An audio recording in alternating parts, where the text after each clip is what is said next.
दोस्तों स्वागत है आप सभी का अध्ययन गैलेक्सी यूट्यूब चैनल पर। जैसा कि पूर्व विदित है 3 चैप्टर आपके कंप्लीट हो चुके हैं। आप प्लेलिस्ट में जाकर देखें, उन 3 चैप्टर से रिलेटेड इंपॉर्टेंट क्वेश्चन की एक वीडियो भी आपको प्राप्त होगी। उसको ज़रूर देखें और अपनी तैयारी स्ट्रांग करें। आज हम लेकर के आए हैं आपके सिलेबस का अगला चैप्टर फोर्स यानी बल। इस वीडियो में बताई जाने वाली जानकारियाँ, कॉन्सेप्ट, अवधारणाएँ आपके एकेडमिक लेवल से कॉम्पिटिटिव एग्जाम तक हर तरह से आपके लिए महत्वपूर्ण है। इस वीडियो को अंत तक अवश्य देखें, इंपॉर्टेंट पॉइंट भी नोट करते रहें। तो चलिए स्टार्ट करते हैं। बल क्या है? What is force? हम अपनी डेली लाइफ में देखते हैं कि एक स्थिर वस्तु को गति देने के लिए या गतिशील वस्तु को रोकने के लिए हमें कुछ प्रयास करना पड़ता है। सामान्य भाषा में इसके लिए हमें शारीरिक प्रयास करना पड़ता है और हम कहते हैं कि किसी वस्तु को गति की अवस्था में लाने के लिए हमें उसे खींचना, धकेलना या ठोकर लगाना पड़ता है। इसी क्रिया पर बल की अवधारणा बेस्ड है। तो लिखा भी हुआ कि बल वह कारक है जो किसी भी रुकी हुई या थमी हुई वस्तु में परिवर्तन लाया जाता है। वही जो हमने बताया। और जब कोई वस्तु किसी भी सीधे रास्ते पर चल रही होती है तो उसे रोकने के लिए या उसकी गति को और तेज करने के लिए जिस कारक का उपयोग करते हैं उसे हम फोर्स कहते हैं या बल कहते हैं। आगे बढ़ते हैं, बल के और कॉन्सेप्ट को जानेंगे। बल वह धक्का है या खिंचाव है, पुश या पुल है, जो एक वस्तु द्वारा दूसरी वस्तु पर आरोपित किया जाता है। इसे प्रदर्शित करने के लिए परिमाण व दिशा दोनों की आवश्यकता पड़ती है। इससे रिलेटेड कॉन्सेप्ट पिछली वीडियो में पढ़ा था।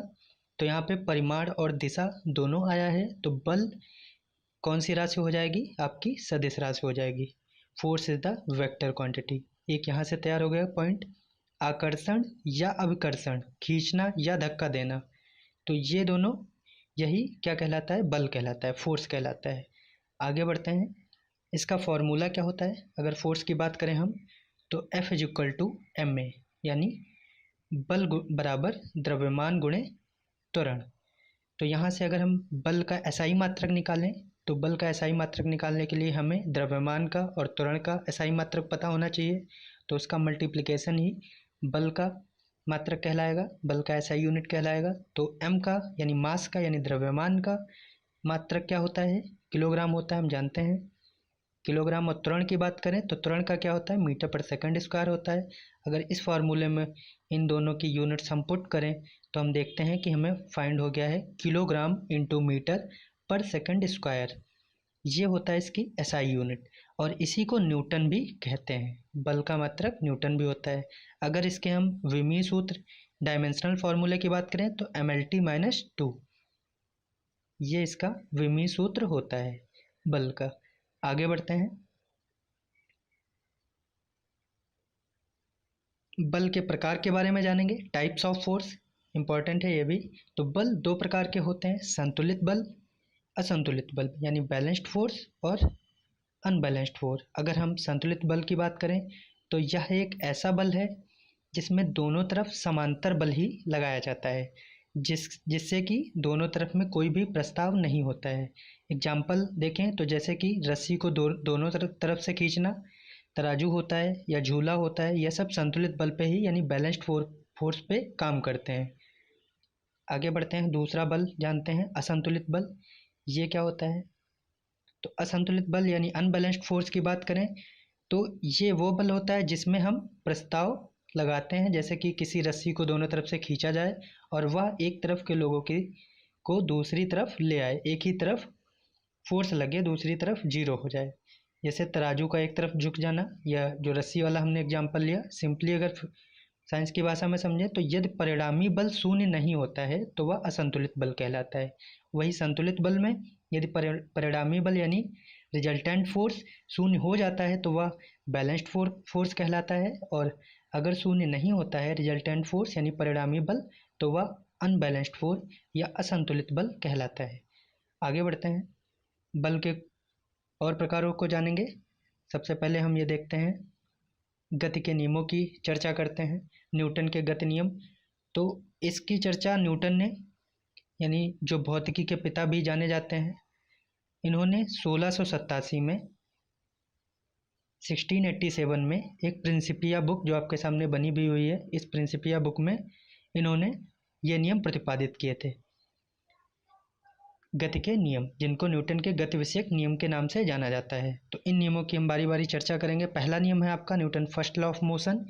इस नियम के अनुसार क्या होता है कि यदि कोई वस्तु विरामावस्था में है तो वह विराम अवस्था में ही रहेगी या रहना पसंद करेगी, कह सकते हैं। यदि वह एक समान चाल से सीधी रेखा में चल रही है तो वह वैसी ही चलती रहेगी जब तक कि हम कोई बाहरी बल यानी एक्सटर्नल फोर्स नहीं लगाते हैं उस वस्तु पर, उसकी वर्तमान अवस्था में परिवर्तन ना करते हैं, तब तक वह वस्तु विराम में है तो विराम में ही रहना चाहेगी, अगर गति में है तो वह गति में रहना चाहेगी।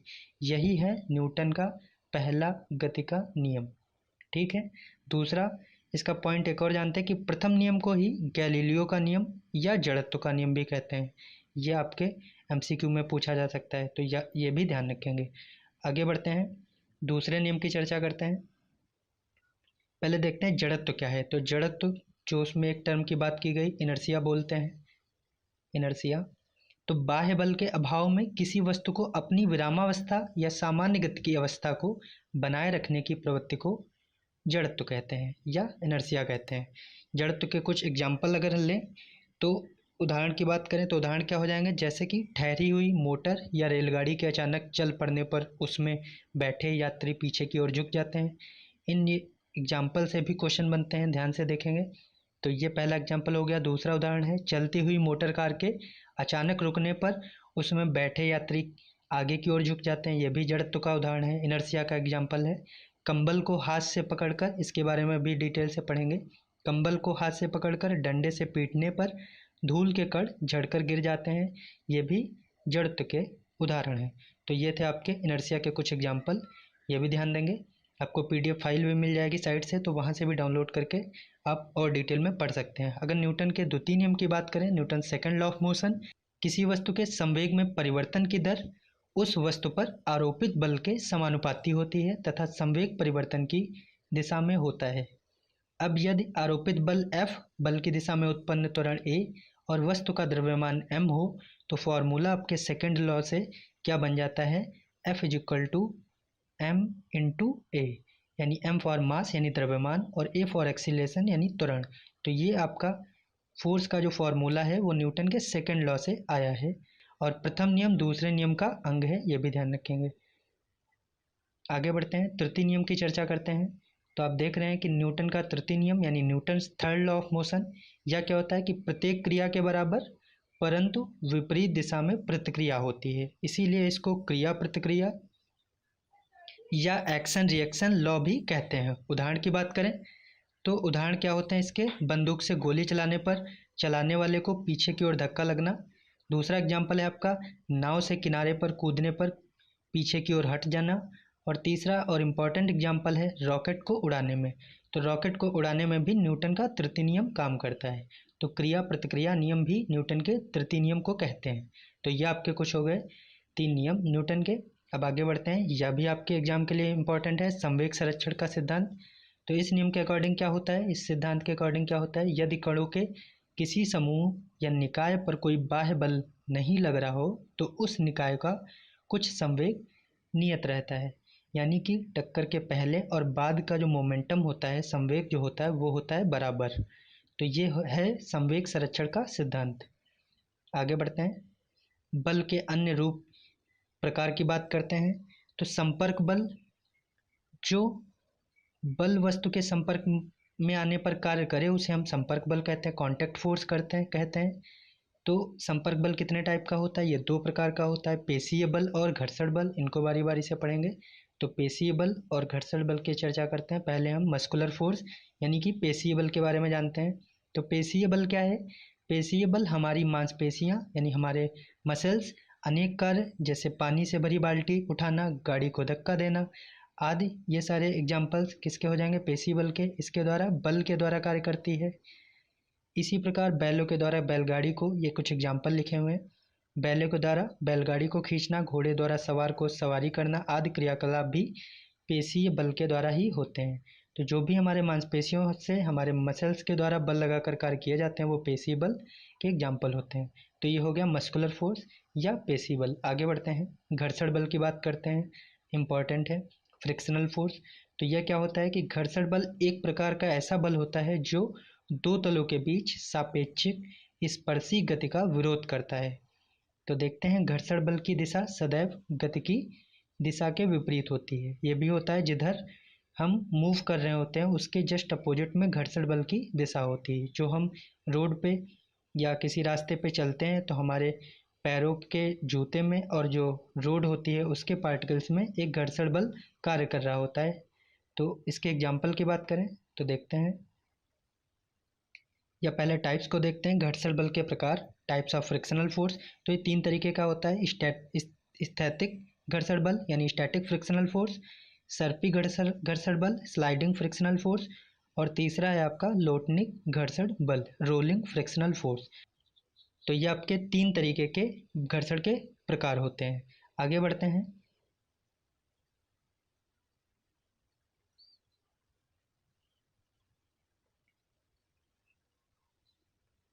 असंपर्क बल, हमने संपर्क बल की चर्चा की। संपर्क बल में कौन कौन आया, आपके पेशीय बल आया, आपका घर्षण बल आया। अब हम असंपर्क बल की चर्चा करेंगे। इस बल में वस्तु के संपर्क की आवश्यकता नहीं पड़ती है, या 3 प्रकार का होता है।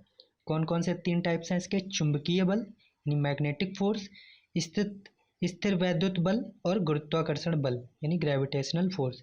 तो इनके बारे में हम लोग पढ़ेंगे। तो पहला है आपका चुंबकीय बल मैग्नेटिक फोर्स। ये क्या होता है, चुंबक के ध्रुव के बीच आकर्षण प्रतिकर्षण या फिर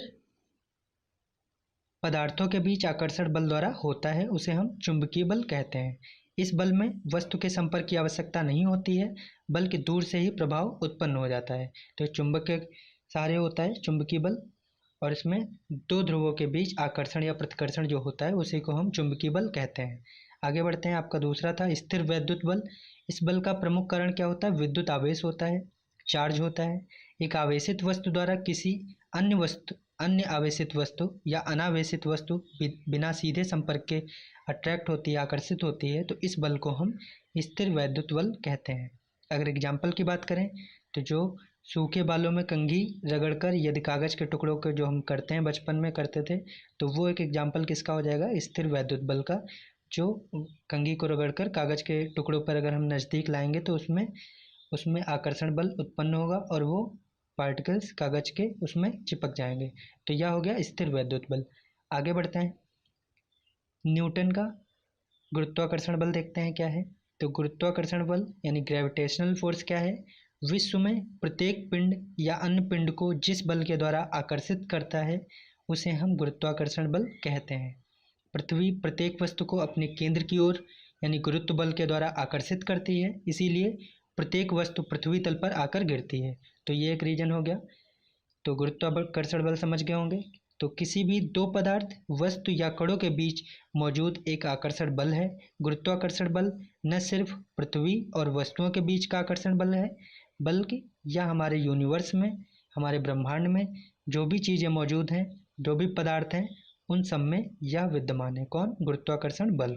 जी एक समानुपाती नियतांक है, कांस्टेंट है, जिसका मान सभी पदार्थों के लिए एक जैसा रहता है। इसको ग्रेविटेशनल कांस्टेंट कहते हैं या गुरुत्वीय स्थिरांक कहते हैं। इसकी वैल्यू पूछी जाती है तो वैल्यू ध्यान रखेंगे 6.67 × 10⁻11 मीटर क्यूब, यूनिट भी याद रखेंगे, जी की यूनिट। ग्रेविटेशनल सार्वत्रिक गुरुत्वाकर्षण कांस्टेंट जो है उसकी यूनिट क्या हो जाएगी, metre cube kilogram inverse second power -2। तो ये हो जाएगा आपका जी का मात्रक। m1 और m2 2 वस्तुओं का द्रव्यमान है, जैसा हमने पहले भी बताया, और r दोनों भी वस्तुओं के बीच की दूरी है। आगे बढ़ते हैं, देखते हैं। अब आपका आएगा गुरुत्व यानी ग्रेविटी। तो ग्रेविटी क्या है, न्यूटन के गुरुत्वाकर्षण के अनुसार 2 पिंडों के बीच एक आकर्षण बल कार्य करता है। यदि इनमें से एक पिंड पृथ्वी हो तो इस आकर्षण बल को हम गुरुत्व कहते हैं।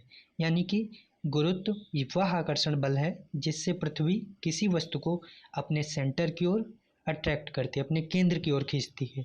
इस बल के कारण जो त्वरण उत्पन्न होता है, जो एक्सीलरेशन जनरेट होता है, उसी त्वरण को हम गुरुत्व त्वरण जी कहते हैं।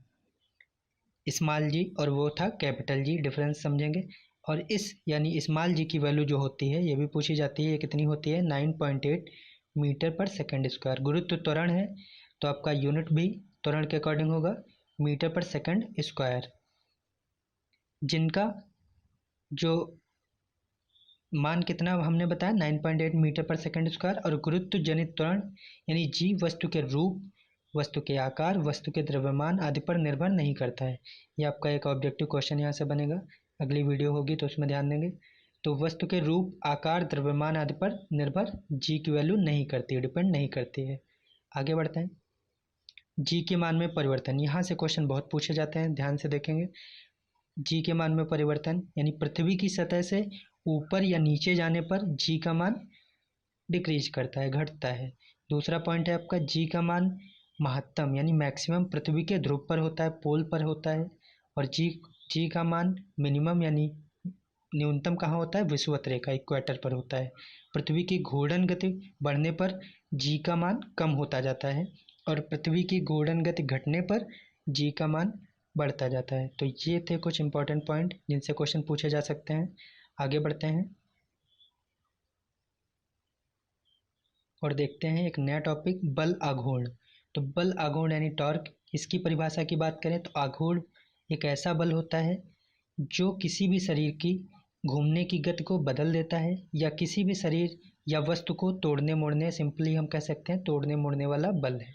अगर इसको और डिटेल में जाने तो यह एक ऐसा बल है जो किसी भी वस्तु की उसकी एक्सिस यानी उसके अक्ष में घूमने में मदद करता है। मुख्य रूप से देखा जाए तो यह एक मोड़ने वाला बल है जो किसी भी वस्तु को उसके केंद्र के सामूहिक के इर्द गिर्द घूमने या घुमाने के लिए होता है। कौन? बलाघूर्ण।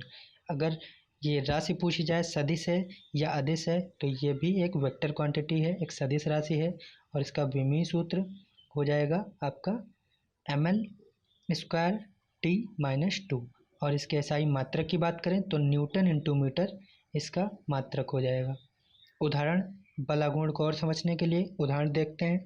जब आप किसी बोतल के ढक्कन को मोड़ के खोलते और बंद करते हैं तो वह टॉर्क यानी बलाघूर्ण बल कार्य करता है, इसी कारण यह ऐसा होता है। सेकंड एग्जांपल देखते हैं, जब आप किसी पेंसिल को शार्पनर से शार्प करते हैं तो वह भी बलाघूर्ण से होता है, तो ये भी एग्जांपल है। तीसरा है आपका दरवाज़ा का खोलना और बंद करना भी बलाघूर्ण से होता है। तो ये थे आपके कुछ बलाघूर्ण के से रिलेटेड कॉन्सेप्ट। तो दोस्तों, इस प्रकार बल से संबंधित लगभग सभी कॉन्सेप्ट क्लियर हो गए होंगे, ऐसी आशा है। आप सभी वीडियो को लाइक शेयर ज़रूर करें। तो मिलते हैं अगली वीडियो में जो इसी चैप्टर के मोस्ट इम्पॉर्टेंट MCQs की होगी। तो बने रहें दोस्तों, धन्यवाद।